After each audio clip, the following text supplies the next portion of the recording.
2 giorni per recuperare mentre Robert dà forfait per il match contro il Monza, il Cagliari che si prepara per il primo dei 2 scontri diretti che possono definire veramente la griglia finale per la salvezza. Il Cagliari che si prepara appunto deve aspettare i suoi attaccanti, Luvumbo e Coman, recupera uno dei difensori che fa l'esterno, Zappa, ma ne perde un altro difensore, Robert.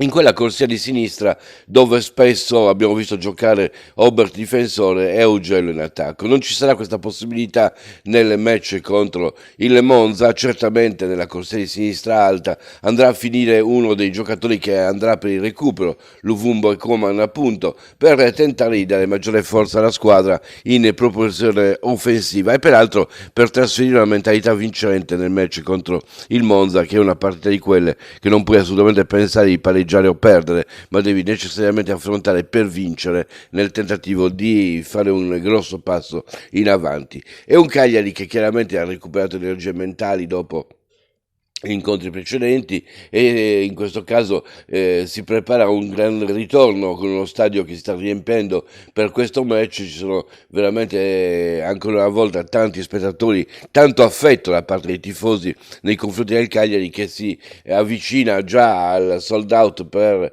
questo match. Siamo a metà della settimana e i numeri dicono veramente della possibilità che anche stavolta lo stadio si riempia per tenere quel primo posto nella percentuale posti a disposizione, posti occupati, che vede il Cagliari in testa alla classifica nel campionato italiano. Bene, con questi presupposti si va a cercare la vittoria con una propulsione offensiva che chiaramente dovrà tenere conto delle condizioni di Luvumbo e Coman, che ieri hanno lavorato ancora a parte, probabilmente solo oggi faranno parte del gruppo squadra e quindi avranno l'allenamento del giovedì, quello del venerdì, la rifinitura a disposizione per tentare di rimettersi al passo, e non è detto che ci riescano per poter avere un posto fin dall'inizio, ma è molto probabile che magari ci siano delle soluzioni alternative, almeno per quella che è la formazione iniziale che verrà messa in campo da Davide Nicola.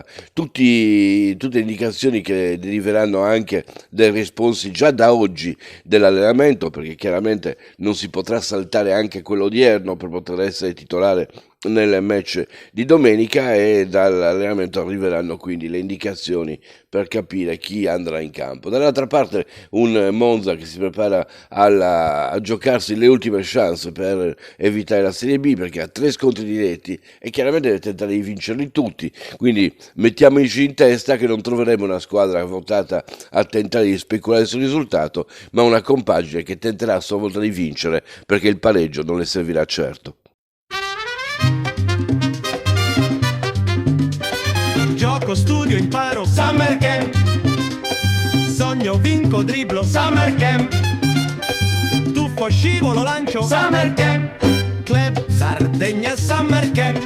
Sogno, vinco, imparo.